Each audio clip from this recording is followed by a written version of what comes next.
Olá, seja bem-vindo. Começa agora mais uma edição do programa Parlatório aqui pela TV Pai Eterno. O tema de hoje é sobre a superação do racismo. Afinal, o mundo precisa de cores e de respeito por um planeta onde haja tolerância entre os diferentes e intolerância contra o preconceito. Para falar sobre esse assunto, eu recebo o Christian Rocha, uma das maiores referências no combate ao racismo. Ele sofreu com esse problema na escola, durante a adolescência, e uma das partes mais dramáticas desse episódio é que a agressão foi praticada por uma professora. Mas o nosso entrevistado deu a volta por cima e hoje é inspiração para mudar esse cenário.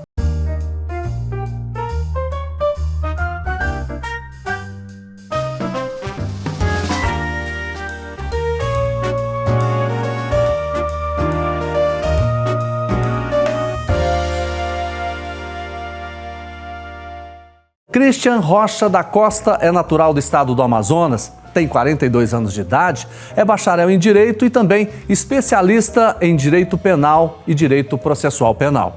É fundador do segundo movimento negro do Amazonas e as lutas encabeçadas por ele o levaram a grandes conquistas e condecorações até pelo Senado Federal.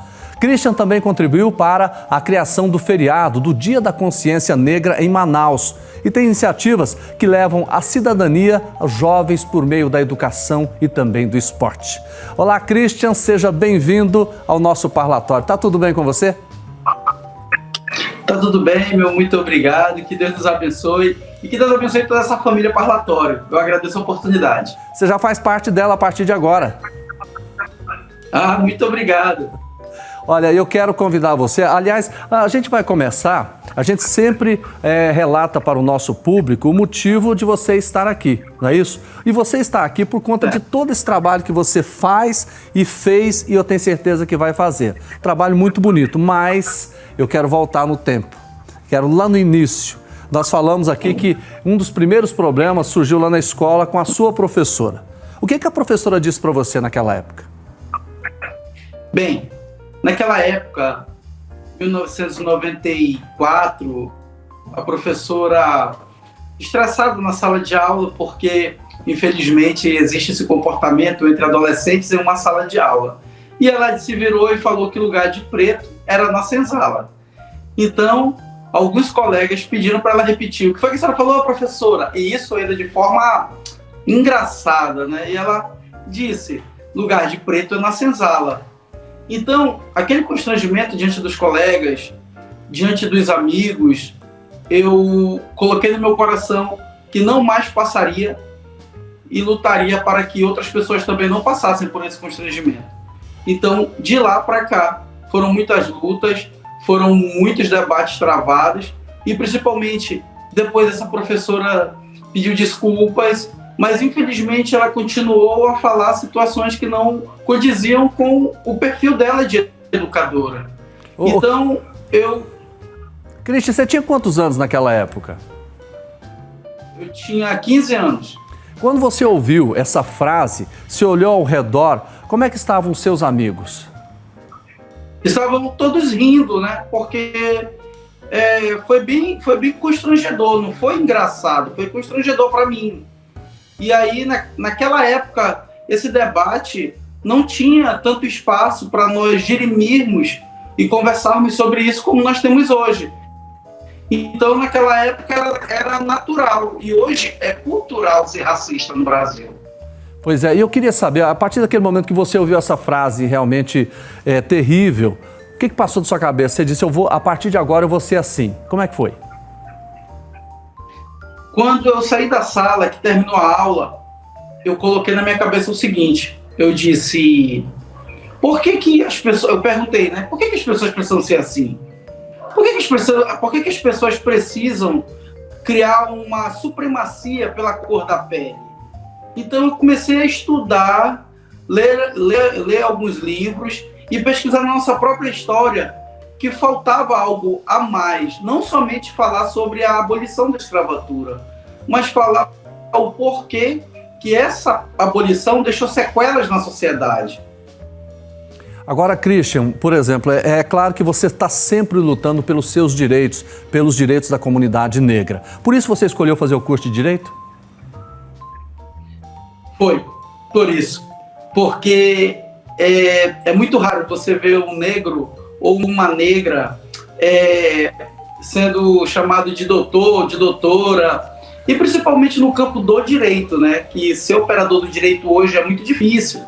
Então, eu optei pelo direito para justamente poder orientar as pessoas, poder falar sobre as leis e principalmente não somente sobre lei, não somente falar sobre a forma punitiva, mas a forma educativa, levar para o campo educacional essa temática para que as pessoas não pratiquem, né? E principalmente suscitar nas outras pessoas que sofrem o não vitimismo, se autoflagelar não é o caminho.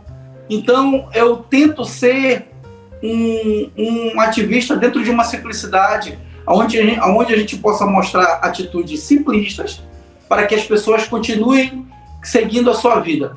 Porque o preconceito, a discriminação e o racismo, eles podem diminuir, mas acabar jamais. Porque, infelizmente, alguns seres humanos ainda se acham melhores do que os outros. E não são. Quero pedir a sua permissão, porque eu quero chamar você agora de Dr. Christian Rocha, pode ser? Doutor, vamos lá. Obrigado. É claro que a gente sempre tem uma inspiração na vida. E eu tenho certeza que você teve uma. Principalmente quando começou esse ativismo. Quem foi a pessoa que mais te inspirou nessa luta? Existiu o Dr. Nestor Nascimento. Foi o primeiro advogado negro ativista no Amazonas. Ele foi convidado na época pelo governo Bill Clinton para debater a situação do negro nos Estados Unidos. E eu fui convidado recente pela Embaixada do Canadá a debater a situação do negro no Amazonas. Olha só como são as coisas. Então, quando eu saí da minha escola, na época lá, a gente voltando agora em 95, quando eu saí da escola, eu vi um negro todo empalitosado passar por mim. E eu vi que era o Nestor. Aonde eu estudava, tinham muitos lugares, bibliotecas, principalmente barzinho, no final da tarde, onde aqueles intelectuais se encontravam, onde estudantes adultos iam, né? E eu fiquei curioso, porque eu vi que aquele negro passou por mim todo empalitosado, num sol escaldante. E eu procurei saber e descobri que era Nestor Nascimento. Tá certo. E como é que foi? Você falou na situação do negro no Amazonas. Como é a situação do negro no Amazonas? Olha, nós temos a terceira maior população negra do mundo. Então, aqui nós temos mais de 10 comunidades quilombolas. E não é muito diferente da situação do negro no Brasil como um todo. Aqui as pessoas são racistas, as pessoas são preconceituosas, e onde o racismo e o preconceito deveria ser bem fraco, porque nós temos uma população indígena gigantesca, nós temos uma população negra oriunda do Maranhão, do Ceará, e principalmente nós temos essa coisa de ser hospitaleiro. Então aqui não deveria ter esse comportamento, mas infelizmente tem, né? Eu ouço relato de 3 a 4 relatos por semana de atitudes racistas, e aqui as pessoas precisam ainda se encontrar, precisam saber da sua história. É por isso que eu gosto muito de tratar o racismo de uma forma educacional e histórica, para que as pessoas saibam de onde elas vieram. Então aqui o negro no Amazonas sofre com racismo, assim como os negros de todo o Brasil, mas é muito bom frisar que o racismo é um comportamento, que o negro também pode realizar esse comportamento infeliz. Porém, a maioria das pessoas que sofrem com o racismo são as pessoas negras. Eu fiz esse parêntese, mas eu quero voltar naquele momento que você falou que o doutor Nestor passou lá todo no terno, né, diferente, chamou a sua atenção. Mas e aí? Você viu ele passando, depois disso, o que você fez? Eu comecei primeiramente, antes de me aproximar, comecei a ler, a estudar, para justamente não passar aquela vergonha de não saber nada. Então, comecei a estudar, comecei a frequentar o bairro da Praça 14, que aqui é o reduto do segundo quilombo urbano. Comecei a ler mais livros, comecei a me interar sobre as referências nacionais. E aí, depois de um bom tempinho, eu voltei a falar com o Nestor. E o mais interessante, que o Nestor já me conhecia pelas atividades pela televisão, pela rádio, né? Porque aqui a gente conseguiu um marco. Não se debatia isso. E como é que você conseguiu esse marco? Eu comecei a... Olha, primeiramente, infelizmente as pessoas ainda tratam a temática sobre o racismo por uma temática totalmente política e por uma temática vitimista. Então não é essa temática. Principalmente, precisamos entender que a causa negra é uma causa histórica de todo o Brasil. Não é uma causa do partido A, partido político A, ou do partido político B. E quando as pessoas vão falar sobre o que elas sofreram, porque só cobra justiça quem sofreu injustiça. Então nós precisamos entender que essa temática estava muito longe das escolas, das faculdades. Então foi quando eu comecei a criar um informativo e distribuir esse informativo nas escolas, distribuir esse informativo nas ruas. E antigamente as faculdades elas não discutiam essa temática. Doutor então, Christian. Em 98 para cá, ela teve uma febre. Oi. Nós estamos tendo um pequeno problema aí na conexão. É claro, eu quero inclusive, porque eu quero chamar a atenção de você que está em casa, porque esse assunto ele é tão importante, porque nós temos um país que é formado especialmente por negros, mas o Brasil é um país racista. Agora, doutor Christian, por que o Brasil é racista? O Brasil é racista porque ele herdou esse comportamento, né? Quando nós realizamos essa abolição, nós esquecemos de pautar as reivindicações dessa comunidade, da comunidade que foi escrava, para os seus descendentes que não foram escravos. Porém, a imagem, a pele negra, ela sempre foi sinônimo de subalternidade, sempre foi sinônimo daquele que jamais pode alcançar grandes cargos, jamais pode obter galgares, lugares de privilégio na sociedade. Então o Brasil se tornou um país racista porque no período de muitos anos nós precisamos entender que os negros foram proibidos de estudar no Brasil. Os negros foram proibidos de adquirir terras no Brasil. Então quando a gente para pensar e ver que o racismo, ele hoje, como a gente discute o racismo estrutural, nós precisamos entender que o negro, ele recebeu um cheque sem fundo, diferente de algumas situações, como nos Estados Unidos, que por mais que o racismo lá também seja forte, o negro, quando deixou de ser escravo, ele ganhou terras para produzir, para morar. E no Brasil, o negro não ganhou nada, a não ser esse lugar de extrema vulnerabilidade social, extrema pobreza. E quando a gente vai para o IBGE, a gente vê, e a gente precisa entender assim, por que a maioria dos pobres são negros? Por que a maioria das mulheres que sofrem com desemprego são negras? O senhor vai responder essa pergunta depois do intervalo, tá bom? Porque nós vamos fazer uma pequena interrupção nessa conversa, só por um instante, para que a gente realmente vá para o intervalo. Daqui a pouco, gente, eu quero saber, além dessas respostas para essas perguntas, sobre os projetos de inclusão na área social, ok? Vamos fazer o seguinte, então, é rapidinho. Ele é palestrante em escolas, em universidades e autor de projetos de dignidade que acolhe jovens por meio do esporte. Daqui a pouco, então, a gente vai saber mais sobre essa reviravolta na vida do Dr. Christian. Até já!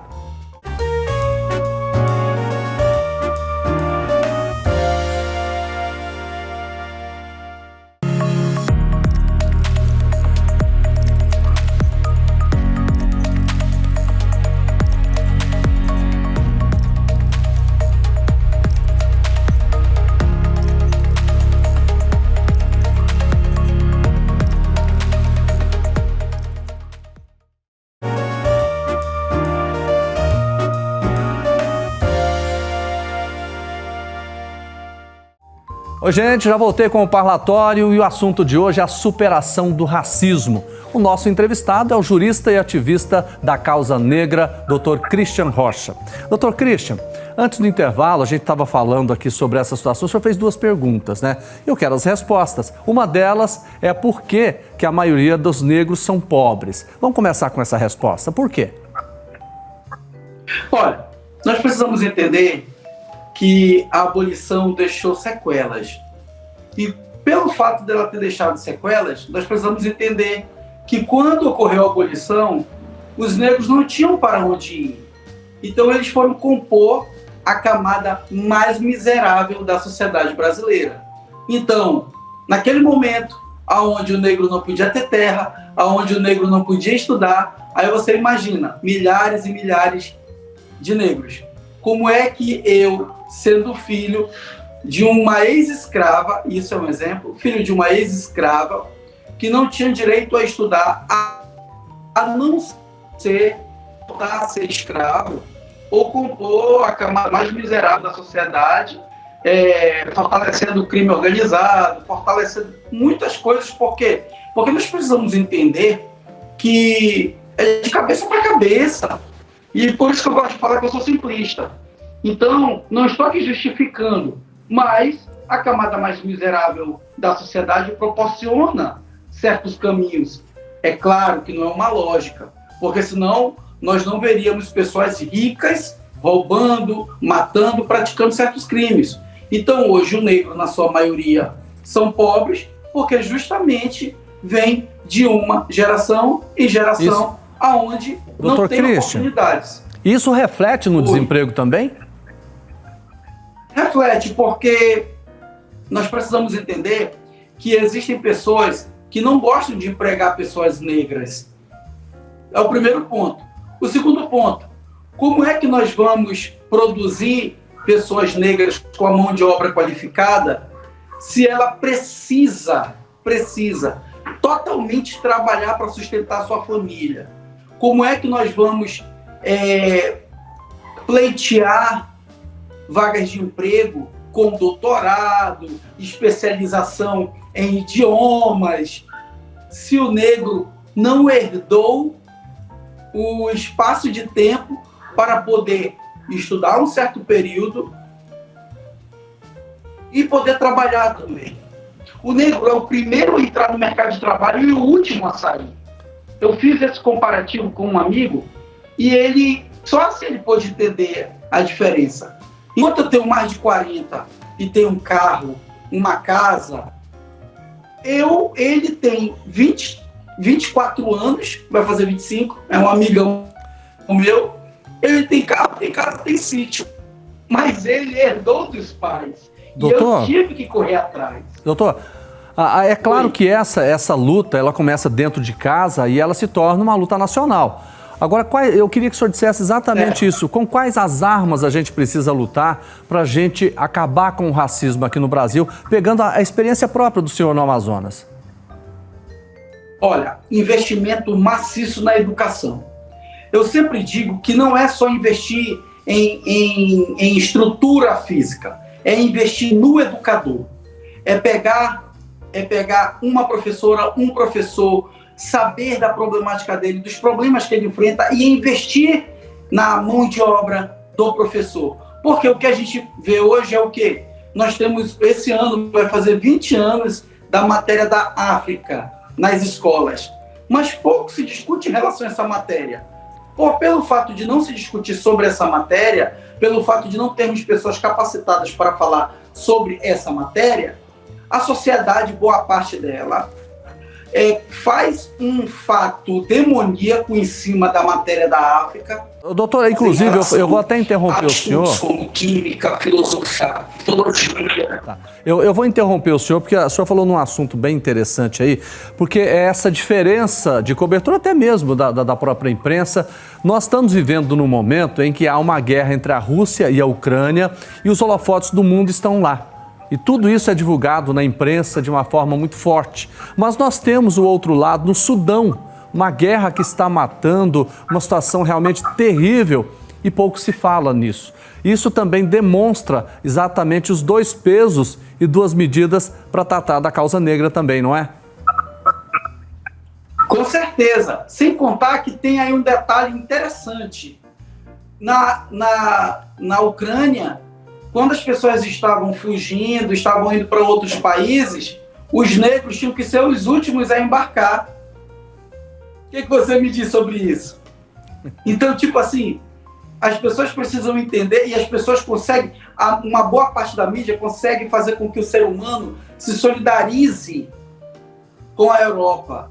E a Europa praticou um crime contra os povos africanos, historicamente, de uma forma tão lamentável que hoje, infelizmente, uma boa parte da mídia ainda faz com que as pessoas se solidarizem com a Europa e esquece da África. Então, será que as pessoas estão preparadas para nós falarmos que os grandes pensadores gregos, eles, na sua maioria, nada é do que plagiadores do grande Egito da África? Será que as pessoas estão preparadas para nós falarmos sobre tudo isso? Para nós falarmos sobre Kemet, que foi um território na África, onde as pessoas estudavam química. E como a gente vai trazer no campo eclesiástico também, as pessoas fizeram com que Jesus Cristo fosse um homem europeu dos olhos azuis. Exatamente. Doutor, é claro que essas perguntas... Na verdade, relato da Bíblia... Essas perguntas ainda estão sem resposta, mas você que está em casa, basta você avaliar exatamente o que você vê, por exemplo, na televisão, no noticiário. Você vê notícias da África? Você conhece a África? Sabe como é que estão as pessoas que vivem lá? Agora, quando a gente fala de Europa, com certeza você sabe. Quando a gente fala de Estados Unidos, você sabe sim. Dr. Christian Rocha, aqui no Parlatório, eu sempre encerro a entrevista trazendo uma mensagem e pedindo um comentário do nosso convidado. Para o senhor, eu deixo, por exemplo, a postagem do Papa Francisco, publicada no seu perfil oficial do Twitter, em março de 2021, em virtude do Dia Internacional para a Eliminação da Discriminação Racial. O pontífice escreveu, abre aspas, o racismo é um vírus que se transforma facilmente e, em vez de desaparecer, se esconde, mas está sempre à espreita. As manifestações de racismo renovam em nós a vergonha, demonstrando que os progressos da sociedade não estão assegurados de uma vez por todas. Eu queria que o senhor comentasse essa frase. O Brasil, durante muito tempo, ele escondeu o racismo, né? O racismo no Brasil era bem mais camuflado.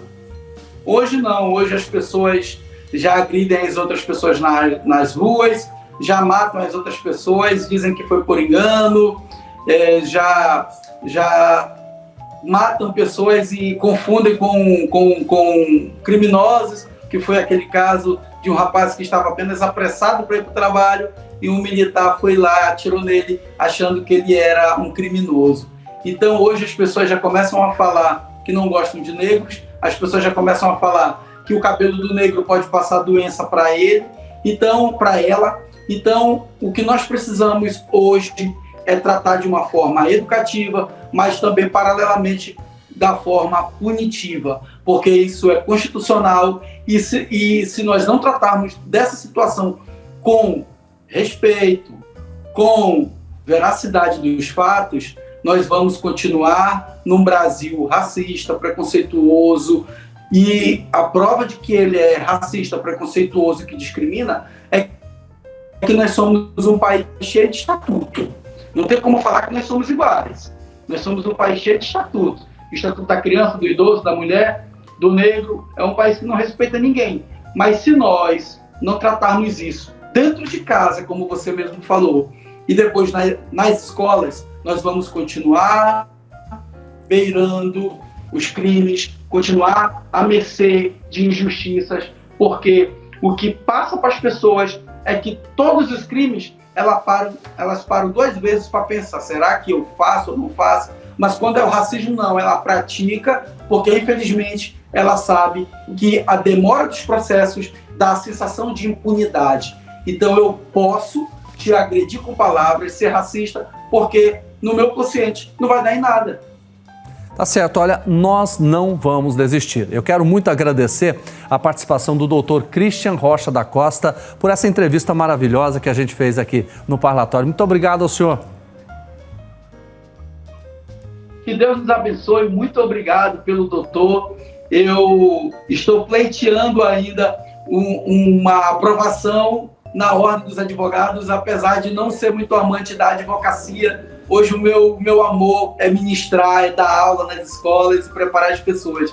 Eu vejo isso como um prêmio. Ser entrevistado pelo Parlatório é como um prêmio para mim, aqui no estado do Amazonas. Quero muito agradecer a Deus pela vida de cada um de vocês, desde o que está atrás das câmeras, ao que está apresentando com uma responsabilidade imensa. Que Papai do Céu abençoe todos vocês. Obrigado. Que Deus abençoe o Fernando, Guilherme, todos vocês. Muito obrigado. Muito obrigado. O prêmio é nosso em ter o senhor aqui. Um abraço e até a próxima entrevista. Gente, olha, foi muito bom ter você aqui. Nós estamos encerrando aqui o nosso programa Parlatório. Quero agradecer de coração a sua audiência e a sua companhia. Até o próximo domingo.